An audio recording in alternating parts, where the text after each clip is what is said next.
gosh, in 3 words,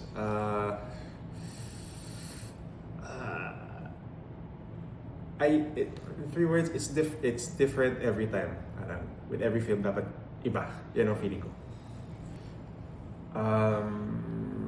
It's hard. Parang mga babies ko lahat ng mga films. So it's hard to pick a favorite, really. Two things. Well, nung high school kasi gumawa ka we had to make films for Filipino class, yung mga Ibong Adarna, the movie, Florante and Laura, and I, as like, kayo siguro, and that really inspired me to get into filmmaking. I don't think my life will ever be doing no film.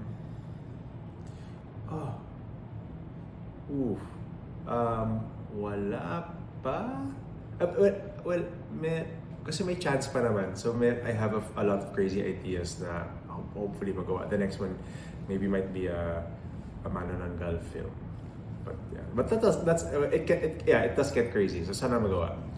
Nung pinanood ko yung Lord of the Rings nung high school ako, and then watching the behind the scenes, talagang na-enthrall ako doon sa proseso ng paggawa ng pelikula, and it made me want to sort of dream big in terms of filmmaking.